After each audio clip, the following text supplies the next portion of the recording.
예전에 초등학교 아이들이 시험지에 썼던 재미난 답들이 기사화가 된 적이 있습니다. 이런 겁니다. 질문: 만유 인력을 발견한 사람은 답을 했습니다. 죽었음. 불행한 일이 겹쳐서 일어나는 것을 네 글자로 설, 괄호, 가, 괄호라고 한다. 설상가상이죠. 아이의 답은 이랬습니다. 설사가 또. 부모님은 왜 우리를 사랑하실까요? 답은 그러게 말입니다. 엉뚱하지만 귀여운 아이들의 모습이 여러분 그려지지 않습니까? 그런데 하나님이 왜 우리에게 승리를 주실까요? 라고 하는 질문에 그러게 말입니다 라고 답을 하면 안 되겠습니다. 정답은 무엇일까요? 하나님의 말씀에 순종하기 때문에 라는 것입니다. 그렇습니다. 하나님은 우리의 순종을 기뻐하시고 그 순종에 축복하시는 하나님, 순종을 통하여 역사하시는 하나님이신 줄 믿습니다. 순종은 신앙이 성장하고 성숙했다는 것을 보여주는 지표입니다. 순종하지 않는데 신앙이 성장할 수가 없습니다. 성숙하고 성장한 그러한 신앙의 사람에게 순종이 없을 수가 또한 없는 것입니다.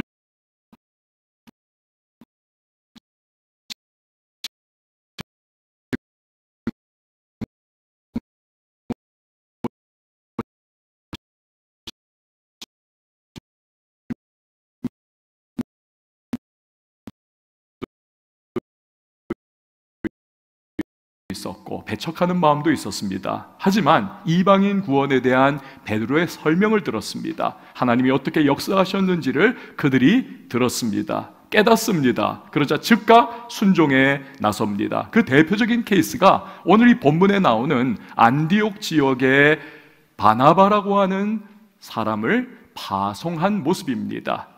우리 다 같이 22절 말씀을 같이 읽어보도록 하겠습니다. 22절 시작. 예루살렘 교회가 이 사람들의 소문을 듣고 바나바를 안디옥까지 보내니. 아멘. 안디옥 지역은 로마 제국 내에서 당연히 로마와 알렉산드리아라고 하는 두 도시 다음으로 세 번째로 가장 거대한 도시였습니다. 동서양의 문화가 교차하는 지역이었고 또 유대인들도 꽤 많이 살고 있던 그러한 곳이었습니다. 그러니 박해받는 성도들이 피난을 가기에는 가장 안성맞춤인 그러한 지역이 바로 안디옥이죠. 여러분이 지금 보시는 지도에 빨간색 박스 안에 들어있는 그곳이 바로 안디옥 지역입니다. 위쪽에 있는 거예요. 흩어진 성도들이 원래는 유대인들에게만 복음을 전했습니다. 그러나 안디옥에 가서는 헬라인, 즉 이방인들에게도 복음을 전했습니다. 성령께서 불같이 역사하시면서 이 이방인들이 주님의 복음을 믿음으로 받고 구원의 놀라운 역사가 일어났습니다. 19절에서 21절 말씀 보니까 그때의 스데반의 일로 일어난 환란으로 말미암아 흩어진 자들이 베니게와 구브로와 안디옥까지 이르러 유대인에게만 말씀을 전하는데 그 중에 구브로와 구레네 몇 사람이 안디옥에 이르러 헬라인에게도 말하여 주 예수를 전파하니 주의 손이 그들과 함께 하심에 수많은 사람들이 믿고 주께 돌아오더라. 이방인이 복음에 열렬하게 반응을 하더라는 것입니다. 이 소식을 들은 초대교회가 바나바를 파송을 했습니다. 우리 교회 협력 선교사님으로부터 들었던 그런 이야기입니다. 자신들이 도착하기 전에 먼저 그 지역에 오셨던 선교사님 부부가 있다는 것입니다. 목사님이 처음에 가자 해서 간 것이 아니라 사실 목사님은 별로 가고 싶은 마음도 없었나 봐요. 그런데 사모님이 뜨거웠습니다. 그래가지고는 남편 목사님을 막 설득하고 갑시다 해가지고는 이 지역에 선교사로 파송을 받아 온 것입니다. 그런데 막상 도착을 하고 나서부터는 문제가 목사님이 아니라 사모님에게 터졌습니다. 음식이 전혀 맞지 않는 겁니다. 그 풍토의 음식들, 그 동남아의 향신료가 냄새가 물씬 나는 그런 음식들이 이게 도저히 역겨워가지고 먹지를 못하는 겁니다. 사람이 먹지를 못하면 살지를 못하죠. 살지를 못하면 선교고 뭐고 할 수가 없는 것입니다. 거기다 풍토병이 계속 오니까 아프고 몸이 점점 쇠약해집니다. 결국 이 사모님께서 나 도저히 못 견디겠다, 우리 다시 짐 싸서 한국으로 돌아가자. 아이 목사님은 무슨 죄입니까? 가자 그래가지고 갔더니 또다시 오자 그러고 오고 철수를 한 거예요. 그래서 이처럼 아무리 하고 싶어도 여러분 안 맞으면 못하는 것이 그게 선교입니다. 그런 점에서 초대교회가 바나바라고 하는 인물을 안디옥 지역, 이 이방 지역에 파송한 것은 굉장히 전략적인 그러한 목표를 가지고 파송을 한 겁니다. 우선 이 바나바는 구브로, 즉 오늘날의 키프로스 섬 출신입니다. 헬라파 유대인이죠. 그러니 헬라 세계를 너무나 잘 알고 있습니다. 원래 거기서 태어나고 자란 것이기 때문에 언어와 문화와 생활 양식 모든 것이 자연스러운 것입니다. 열린 마음으로 헬라인들을 대할 수가 있습니다. 게다가 이 사람은 누굽니까? 바나바는 자신의 막대한 재산, 그 밭을 팔아서 가난한 교우들에게 나눠준 긍휼이 가득한 사람이고 성령이 충만한 사람입니다. 이런 바나바가 안디옥에 파송된 결과는 굉장히 고무적이었습니다. 23절 24절 보니까 그가 이르러 하나님의 은혜를 보고 기뻐하여 모든 사람에게 굳건한 마음으로 주와 함께 머물러 있으라 권하니 바나바는 착한 사람이요 성령과 믿음이 충만한 사람이라. 이에 큰 무리가 주께 더하여지더라. 바나바의 헌신적인 사역으로 말미암아 큰 무리가 주님을 더 믿고 최초의 이방인 교회인 안디옥 교회가 세워지더라는 것입니다. 그런데 아무리 뛰어나도 한 사람이 모든 것을 감당할 용량은 되지 않습니다. 이제는 동역자가 필요하다 판단을 한 이 바나바 절실해졌습니다. 사람을 구합니다. 25절에서 26절 말씀 우리 같이 한번 읽어보도록 하겠습니다. 시작. 바나바가 사울을 찾으러 다소에 가서 만남에 안디옥에 데리고 와서 둘이 교회에 1년간 모여 있어 큰 무리를 가르쳤고. 여러분, 여기서 바나바가 동역자 삼은 사울이라고 하는 사람은 누구입니까? 이 사람은 과거에 회심의 놀라운 은혜를 경험했을 때 그 뜨거움을 가지고 예루살렘에 가가지고 거기 있는 헬라파 유대인들에게 복음 전하고 예수 전하다가 죽을 뻔한 사람입니다. 공격받아서 주위의 교우들이 바라보면서 이 사람이 이러다 죽겠다, 안 되겠다, 그래서 그를 빼돌려서 이 사울의 본 고향인 다소로 대피를 시킨 바가 있습니다. 이게 사울입니다. 그 사건이 사도행전 9장에 나타났던 사건이고 2장을 지금 건너와서 사도행전 11장, 그가 다시 등장하기까지 성경으로는 단 2장이지만 그러나 이 2장 가운데 여러분 13년의 세월이 흘러간 것입니다. 그게 성경학자들의 결론입니다. 예루살렘 초대교회는 생각해 보세요. 사도들을 포함해서 그 어떤 박해에도 교회를 떠나지 않고 예루살렘에 버티고 있었던 불굴의 신앙인들이 그곳에 있었습니다. 왜 바나바는 그들 중에 한 사람이 아닌 굳이 13년 동안 은둔 생활을 하던 사울을 데려와서 안디옥 교회에서 동역을 하려고 했을까요? 몇 가지 이유가 있습니다. 우리가 알다시피 사울은 원래는 초대교회를 박해하던 사람입니다. 심지어는 스데반 집사님을 돌로 쳐 죽이는 일에 앞장을 섰던 사람이고, 그것도 분이 못 차가지고는 다메섹까지 가서 예수 믿는 사람들 잡아오려고 가던 사람입니다. 그러나 그 다메섹 도상에서 부활 승천하신 예수님을 만나지요. 그리고는 그가 거꾸러져 회심을 경험을 합니다. 그 순간부터 그가 180도 바뀝니다. 자신이 뿌리 뽑으려던 예수 신앙을 열정적으로 전하고 수호를 합니다. 그야말로 이 사울은 복음의 능력을 드라마틱하게 경험을 한 그러한 사람입니다. 바나바는 바로 그 점을 높이 평가했을 겁니다. 복음을 안디옥 교회 사람들이 받아들였지만 이 초짜배기 신앙인들이 박해에 대한 두려움으로 위축되고 혹여나 신앙을 버리는 일이 생길 수도 있지 않을까. 그렇기에 사울이라고 하는 드라마틱하게 주님을 경험한 이 사람을 내가 불러서 동역을 하면 그가 신앙에 큰 확신과 용기를 줄 거야 판단을 했을 것입니다. 게다가 이 사울은 헬라 지역인 다소에서 태어나고 자란 사람입니다. 바나바와 마찬가지로 헬라의 언어와 문화와 생활 양식이 이건 그 삶의 자체에 스며들어 있는 사람입니다. 제 아무리 예루살렘 초대교회 사람들이 이방인 선교에 마음을 열었다고 하지만, 그러나 아직도 폐쇄적인 유대적 사고방식이 이 안에 잔재로 남아 있습니다. 무슨 말을 할지 모르고 무슨 반응이 툭하고 튀어나올지 모르는 겁니다. 또 언어와 문화와 생활 양식을 새로이 습득한다는 것이, 여러분, 이거 엄청난 숙제가 아닙니까? 그러니 새 술은 새 부대에 담는다고 차라리 새로운 인물을 내가 발굴하는 것이 낫겠다. 바로 그겁니다. 게다가 다소가 어디입니까? 사도 바울의 고향, 그가 지금 머물고 있는 곳, 여러분 아까 그 사진에서 보듯이 안디옥, 그 빨간 박스 안디옥의 바로 위쪽이 다소라고 하는 지역입니다. 굉장히 가까운 거지요. 그러니 영적으로나 육적으로나 문화적으로나 사울만한 사람이 없다. 이렇게 해서 사울이 바나바와 함께 안디옥 교회를 섬기게 된 것입니다. 그 결과는 무엇입니까? 바나바와 사울 두 사람이 1년 동안 열심히 말씀을 가르치니까 그 생짜배기 초보 교인들의 신앙이 그냥 쑥쑥쑥쑥 자라면서 아름다운 신앙이 되고 예수님 주신 말씀 그대로 순종하며 나가는 멋진 교회가 되더라는 거죠. 음란과 타락과 불의와 거짓이 만연한 그 시대의 사람들과는 너무나 차이가 나고 구별이 되는 그러한 사람들 되더라는 겁니다. 이들을 바라보면서 주변의 불신자들이 저 사람들은 도대체 어떤 사람들이냐 해석을 못하더라는 거예요. 그래서 뭐라고 불렀느냐 하면 26절 하반절에 보니까 제자들이 안디옥에서 비로소 뭐라고요? 그리스도인이라 일컬음을 받게 됐더라.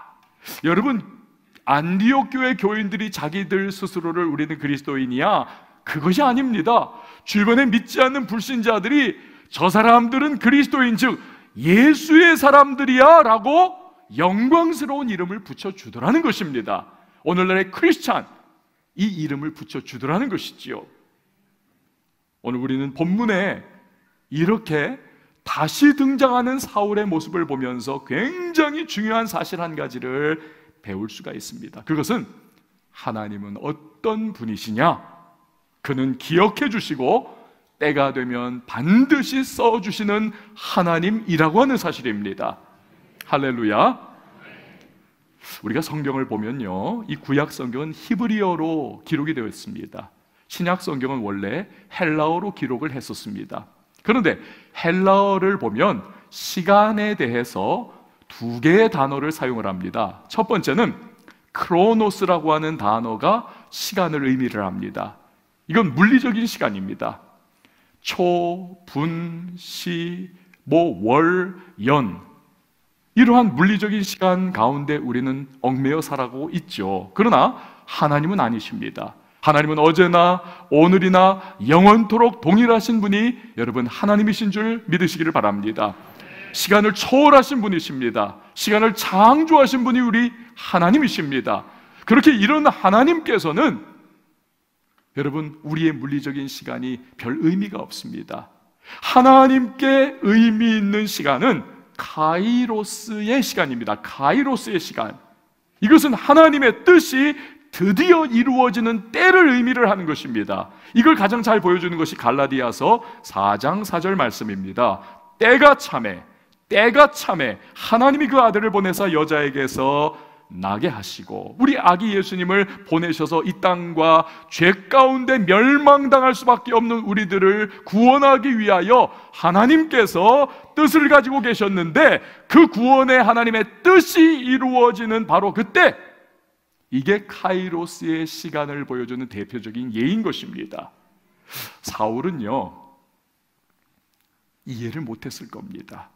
아니, 내가 이렇게 예수를 전하고자 하는 뜨거운 마음이 있는데 나를 하나님이 써주시기만 하면 내가 목숨 걸고 열정적으로 내가 복음 전할 텐데 왜 나를 안 써주시는가? 왜 나는 이렇게 다소라고 하는 이 지역에 계속 머물고 있어야만 하는가? 왜 나를 안 불러주시고 속절없이 시간을 흘러만 가는가? 너무 답답하고 속이 탔을 겁니다. 그러나 하나님은 얘야, 너 아직 준비가 안 됐어. 넌 너무 조급해. 얼마 전에 그 상태로 나갔다가 너 복음도 제대로 전하지 못하고 죽을 뻔했잖아. 너는 더 훈련 받아야 돼. 너는 더 인내해야 돼. 준비돼야 돼. 그러면 반드시 꽃을 활짝 피울 때가 올 거야. 좀 더 준비하자. 좀 더 기다리자. 이게 하나님 마음입니다. 시간이 흘러가는 그동안 사울은 영적으로, 인격적으로, 신학적으로 점점 탄탄하게 준비가 되고 단단해져 가고 있습니다. 그러면서도 하나님이 날 잊어버렸나 봐 또 생각했을지도 모르죠. 하지만 하나님은 한순간도 사울을 잊지 않고 기억하시고 계셨습니다. 그러다가 약 13년 후 때가 참에 바나바를 통해서 사울을 불러내어 가장 멋지게, 가장 멋진 방법으로, 가장 멋진 때에 그를 최선으로 사용해 주셨던 것입니다. 할렐루야. 우리가 성경을 보면요, 위대한 신앙의 선배들은 다 비슷합니다. 그 과정 겪습니다. 요셉을 보십시오. 17살 나이에 애굽에 팔려갑니다. 13년 동안 종살이하고 감옥살이 하면서 그야말로 한 인간이 겪을 수 있는 가장 극심한 연단과 훈련의 과정을 겪습니다. 물리적인 크로노스의 기준으로 바라보면 여러분, 그 13년의 세월은 버린 시간입니다. 낭비한 시간입니다. 그냥 의미 없는 시간, 쓸데없는 시간. 그러나 아무도 요셉을 생각하는 사람이 없었지만 단 한 분, 하나님은 요셉을 바라보고 생각하고 계셨습니다. 그리고는 카이로스의 시간, 즉 때가 참에 술 맡은 관원장의 기억을 탁 생각나게 하셔서 요셉은 어느 날 술 맡은 관원장의 소개로 애굽왕 바로 앞에 섰죠.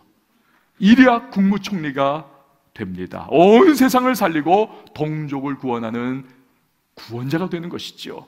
다윗도 그렇지 않습니까? 청소년 시절 골리앗을 쓰러뜨리고 나라를 구했습니다. 그러나 사울 왕이 자기의 왕좌를 지키기 위하여 인기 많은 다윗을 죽이려고 합니다.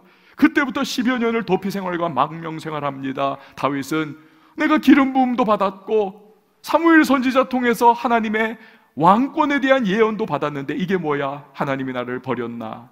나 잊어버리셨나? 한탄했을지 몰라요. 그러나 하나님은 그 기간 동안 온 나라가 다윗에게 돌아올 수 있도록 차곡차곡 착착착착 준비를 하나님은 갖추어 놓고 진행을 하고 계셨습니다. 절대로 그 기간은 다윗 인생이 누수되는 기간이 아니었다는 것입니다. 결국 사울왕이 죽고 때가 참에 드디어 다윗을 왕으로 세우십니다. 그게 가장 무리 없는 방법이었고 다윗에게는 축복이었던 것이죠. 모든 이스라엘 12지파가 다윗에게 다 자진해서 순복하며 왕으로 그를 추대하죠. 그리고 다윗 치하에서 이스라엘은 역사상 가장 영광스럽고 번영의 시간을 누리게 되는 것입니다.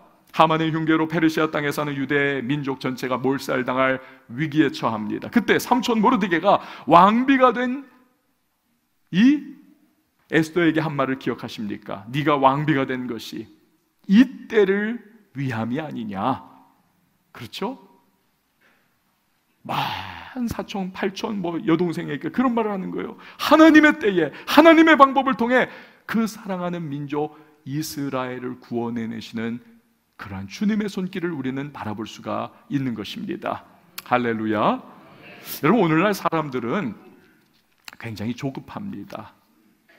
기다리지를 못합니다. 특별히 우리 한국 사람들 너무너무 급하죠. 제가 과천에서 목회를 할 때 우리 과천 성도님들 모시고 12박 13일 동안 성지순례를 다녀왔습니다. 사도 바울 코스입니다. 그리스와 터키와 로마를 돌다가 그리스에 딱 갔었을 때 그 환상적인 산토리니 섬, 여러분 눈이 벌써 시원해지지 않습니까? 세계적인 그 정말 아름다운 절경이죠. 그 절벽에 쫙 있는 저 집들, 이 산토리니 섬 이아라고 하는 도시를 이렇게 갔던 적이 있습니다. 가이드가 우리를 쫙 데리고 그 골목길을 좀 이렇게 가다가 우리한테 여기가 바로 산토리니 섬입니다. 너무너무 멋있죠? 예, 멋있습니다. 됐습니다. 이제 가십시다. 다시 가자는 거예요. 제가 너무 황당하고 어이가 없어가지고 이게 평생 못 올 곳인데 여기 왔는데, 아니 적어도 시원한 주스 한 잔 마실 정도의 시간은 줘야지. 어떻게 이럴 수가 있느냐. 제가 담임 목사로 갔으니까 그분한테 항의를 해가지고 결국 20분의 시간을 얻어냈던 적이 있습니다. 주스 먹고. 여러분, 우린 너무 급합니다. 기다리질 못합니다. 뭐든지 빨리빨리. 그래가지고 외국 관광지 음식점에 가면 그 넓은 음식점에 뭐 이 나라 사람, 저 나라 사람, 우리나라 그룹 다 있는데 그 음식점 주인이 어느 나라 그룹을 제일 좋아하냐? 한국 사람 그룹을 제일 좋아한답니다. 왜냐하면 이 외국 사람들은 음식이 쫙 나오면 일단 눈으로 먹잖아요. 와, 맛있겠다, 원더풀 이러면서 그렇게 하여튼 말 많이 하고 나서 이제 숟가락을 뜰려고 하는 찰나 우린 벌써 다 퍼먹고는 이빨 쑤시면서 나가고 있어요. 빨리빨리. 그 우리나라 국제전화 국가번호도 뭡니까? 82. 빨리. 여러분, 이렇게 급하다 보니까 여기서 나타나는 병폐가 뭡니까? 우리가 하나님이 역사하시고 하나님이 나를 써주시는 그때까지 무르익는 시간을 기다리질 못하는 것입니다.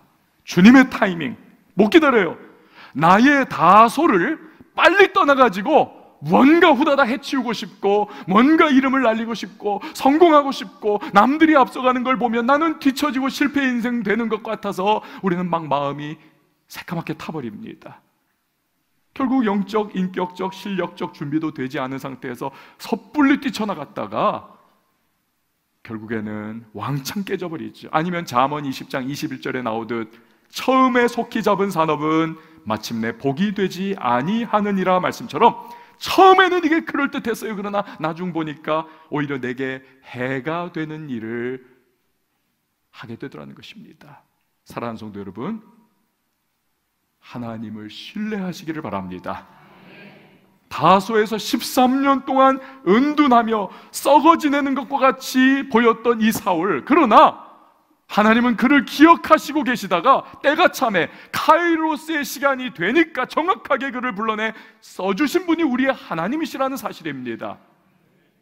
세상 모두가 우리를 잊어버려도 여러분, 하나님은 우리를 잊지 않으십니다. 정확하게 우리를 기억하세요. 나의 다소에 답답하게 갇혀있는 것과 같이 느껴지는 그 순간에 우리가 해야 할 것이 있습니다. 인내의 훈련을 해야 되고 믿음의 훈련을 우리는 해야만 하는 것입니다. 시편 40편 1절에서 하나님의 사람이 고백합니다. 내가 여호와를 기다리고 기다렸더니 귀를 기울이사 나의 부르짖음을 들으셨도다. 응답받고 주님에게 쓰임받고 놀라운 역사가 일어나기 전에는 먼저 기다리고 기다리면서 믿음과 인내의 훈련을 하는 과정이 필요하다는 거지요. 또 우리는 성령 충만해서 육신의 정욕, 이생의 자랑, 안목의 정욕에 휘둘리지 않도록 기도의 훈련을 해야 될 줄 믿습니다. 나의 다소에 머무르는 시간은 또한 실력의 칼날을 가는 기간이 되어야만 합니다. 그래야 가장 잘 쓰임받을 수가 있습니다. 이렇게 육적, 영적, 실력적, 인격적으로 단단하게 잘 준비되면 하나님의 때에 하나님의 방법으로 우리를 가장 멋지게 사용해 주시는 분이 우리 하나님이심을 믿으시기를 바랍니다. 여러분, 사업을 하십니까? 근데 너무 답답하십니까? 되는 것 없고 그래서 믿음의 방법 포기하고 싶으십니까? 하나님을 신뢰하십시오. 하나님은 기억하고 계십니다. 바라보고 계십니다. 연단을 받으십시오. 자라나십시오. 그러면 때가 되면 하나님께서 간증의 주인공으로 사용해 주실 것입니다. 결혼이 안 되고 있습니까? 어떤 분은 결혼은 했지만 자녀가 없습니까? 마음이 바싹바싹 타고 있습니까? 낙심하지 마세요. 하나님을 신뢰하십시오. 기억하고 계십니다. 반드시 하나님의 때에 하나님의 방법으로 역사해 주실 것입니다. 자식이 마음을 힘들게 하고 있습니까? 부모 보기에 너무 안타깝게 이 자녀가 살고 있습니까? 또는 세상 재미에 이 자녀가 빠져서 주님에게는 등 돌리고 세상 가운데 떠나 살아가고 있습니까? 여러분, 그래도 포기하지 마세요. 분노하지 마십시오. 이 자녀를 위하여 기도하셔야만 합니다. 주님이 만나주시고 자녀를 다듬어 주시고 그 인생 가운데 역사해 주시기를 여러분 기도하십시오. 하나님 반드시 그 기도를 들으시고 자녀를 그 혼돈의 다소에서 끌어내어 주님의 사람으로 사용해 주실 줄 믿습니다. 여러분, 가정이 행복해야 되는데, 가정이 평안해야 되는데 계속 문제가 있고 불화가 있고 막 이혼의 생각이 막 번쩍번쩍 계속 들고 있습니까? 어떤 목사님이 하신 간증입니다. 그 교회 정말 잘 믿는 여집사님이 계셨습니다.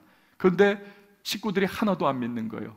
핍박을 합니다. 시어머니가 특별히 핍박을 합니다.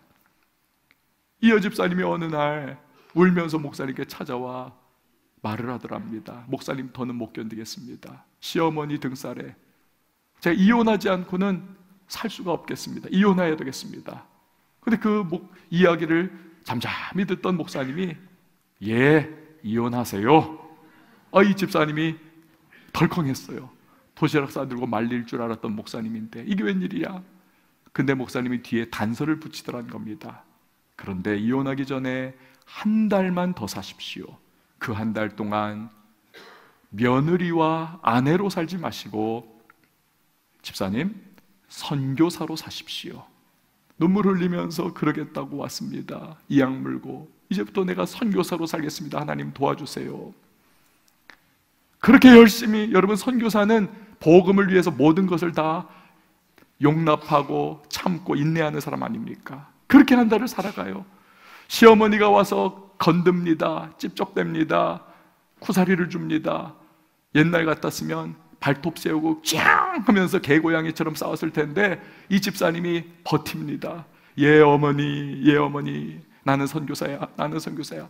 그랬더니 시어머니도 계속 건들다가는 재미가 없잖아요. 반응이 없으니까 점점 변화되더라는 거예요. 그러면서 그 남편도 바라보면서 우리 아내가 하면서 마음이 점점 열리더라는 겁니다. 한 달이 지났습니다.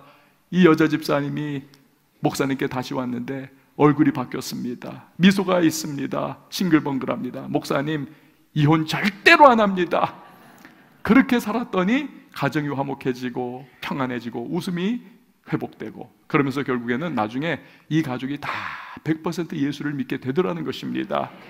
여러분, 내가 준비가 되면 하나님은 그분의 때에 그분의 방법으로 역사해 주시는 것입니다. 킴 윅스라고 하는 여자분이 있습니다. 킴 윅스.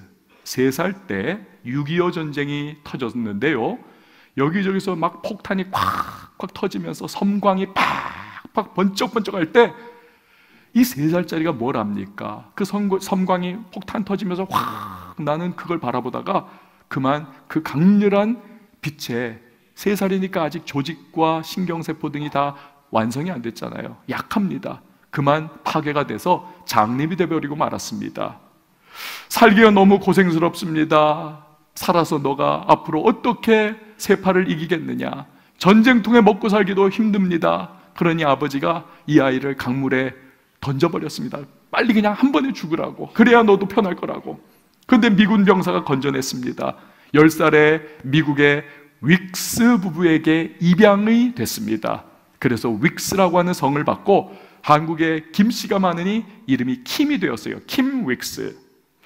부모가 참 이 장님 입양 딸을 잘 키웠습니다. 대학을 졸업시키고 박사학위까지 마치고, 이 킴 윅스가 장학금으로 비엔나에 성악을 공부를 했습니다. 그 후에 옛날에 무디 부흥사가 전 세계를 막 휩쓸면서 부흥회를 할 때 복음성가 가수인 생키가 찬양을 은혜롭게 부르면 사람들의 마음이 다 열려가지고 말씀을 전하기만 하면 다 주님 앞에 돌아오는 부흥의 역사가 나타났듯, 이 킴 윅스가 내가 잘하는 것 찬양이요 노래니 내가 빌리 그레함 목사님이 전도 집회할 때마다 따라다니며 내가 복음 성가 가수로 내가 섬겨야지. 그래서 빌리 그레함 팀에 들어갔습니다. 찬양을 통해 수많은 사람에게 감명을 주는 그런 분이 됐습니다. 여러분에게 잠깐 이 킴 윅스가 빌리 그레함 집회에서 찬양하는 그 부분을 잠깐 보여드리겠습니다.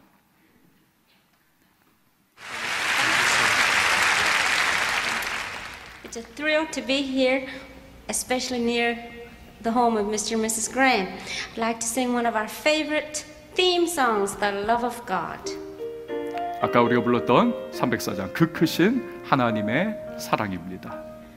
The love of God is greater far than tongue or pen can ever tell. It goes beyond the highest star and reaches to the lowest hell.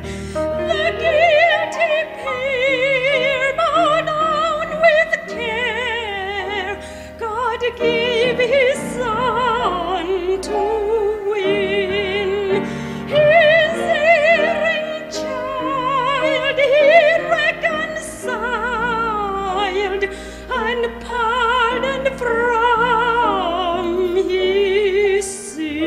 아멘.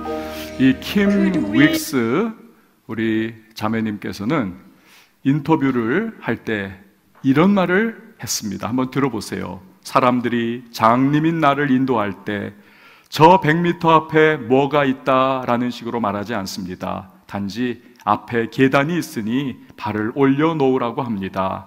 그 말, 그분을 믿고 가면 됩니다. 하나님이 우리를 인도하시는 방법도 이와 같습니다. 우리는 10년 후, 20년 후를 알지 못합니다. 하지만 오늘 무엇을 해야 할지 보이시는 하나님께 믿음으로 순종하며 오늘을 살면 마침내 하나님은 내 인생을 위해 계획하신 그곳에 날 도달하게 하실 것입니다. 사랑하는 성도 여러분, 아무도 나를 알아주지 않고 나를 기억해 주지 않고 답답하십니까?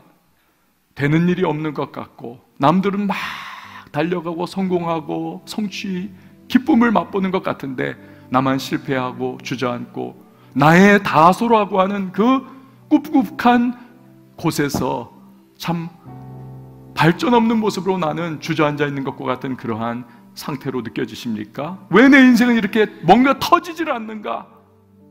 주변 사람들 달려가는 모습 보면 초조해지십니까? 여러분 기억하세요. 하나님은 우리가 신뢰할 수 있는 분이십니다. 그분은 우리를 지금도 기억하고 계십니다.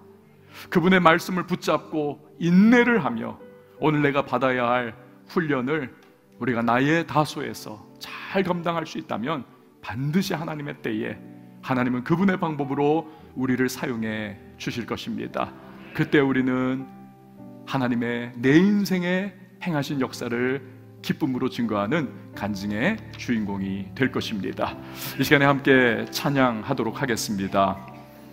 여러분, 우리는 때로 두렵습니다. 때로는 상황과 현실, 왜 이렇게 답답한가? 우리는 불안합니다.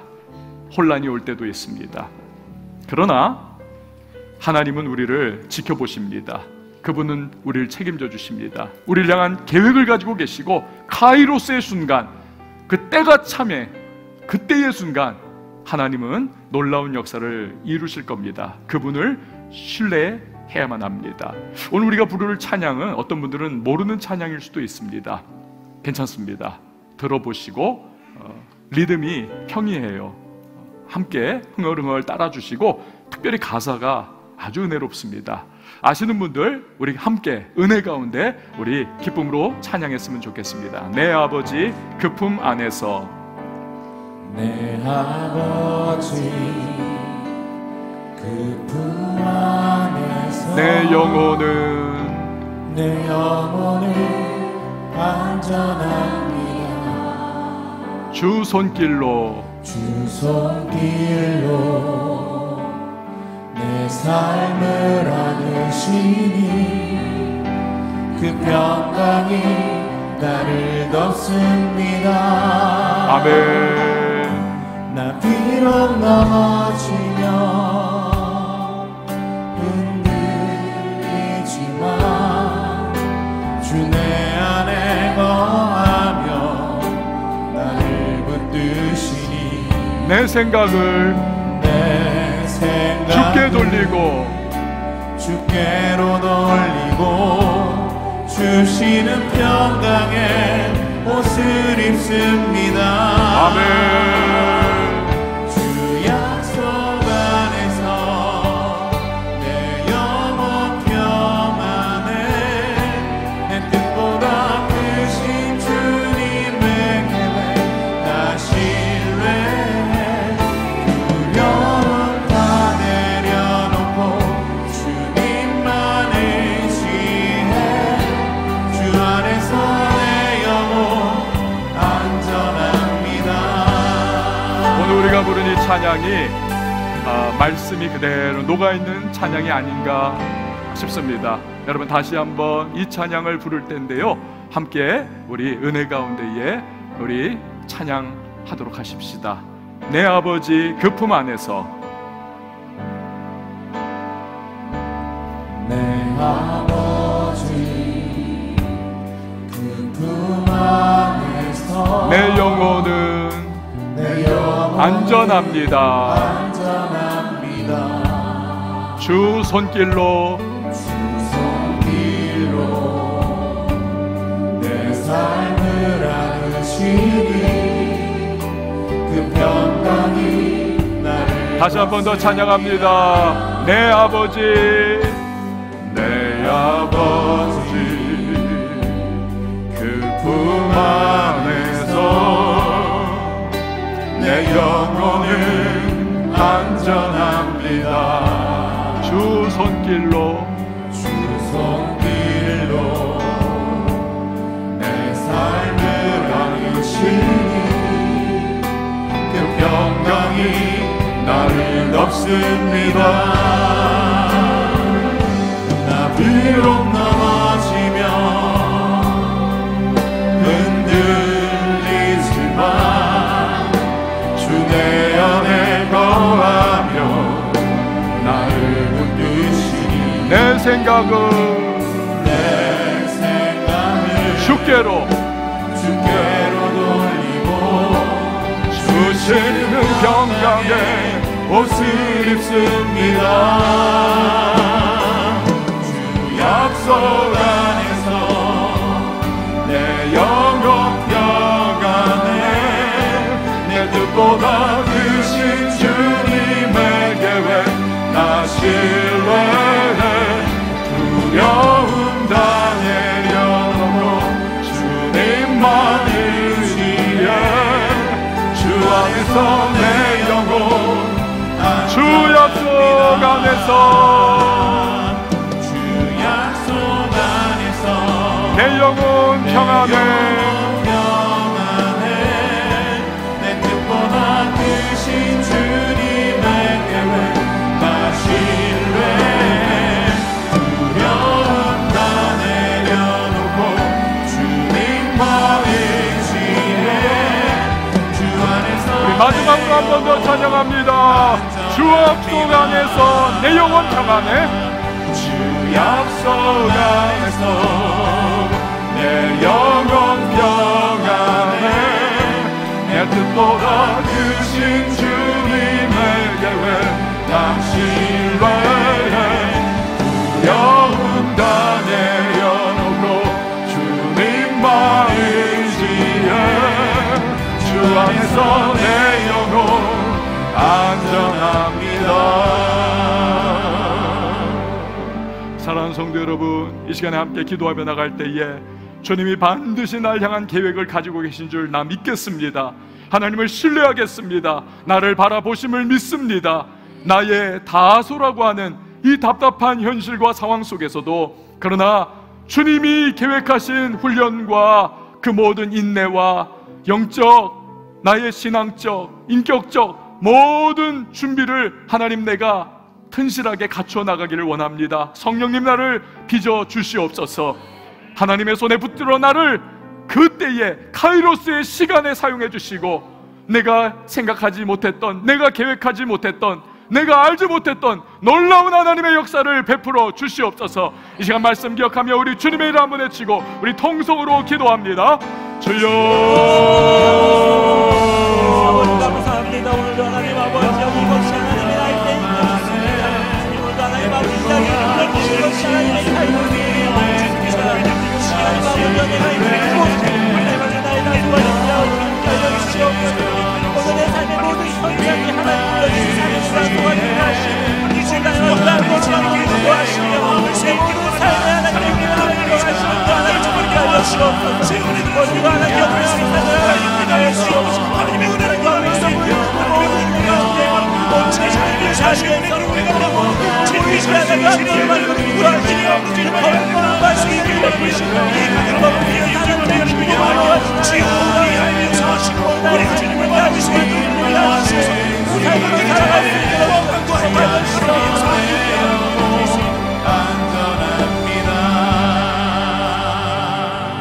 하나님 아버지, 나의 다소, 그 답답하고 참으로 속히 탈피하고 싶은 현실, 그러나 그 안에 하나님의 다스림이 있고 주님의 나를 빚어 가시는 손길이 있다는 사실을 기억해 하여 주시옵소서.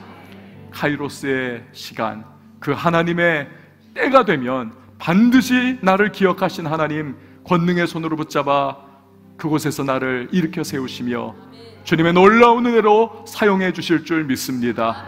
우리의 가정, 우리의 현실, 우리 자녀, 우리 범사 하나님의 손에 달려 있음을 믿겠습니다. 그리고 나의 훈련과 나의 발전, 하나님 최선 다하여 부응하여 내가 그렇게 주님의 인도하심을 따라 나아가겠사오니 성령이여 도와주시옵소서. 예수님의 이름으로 기도하옵나이다. 아멘. 주님 앞에 준비하신 예물 우리 감사로 찬양으로 올려드리도록 하겠습니다.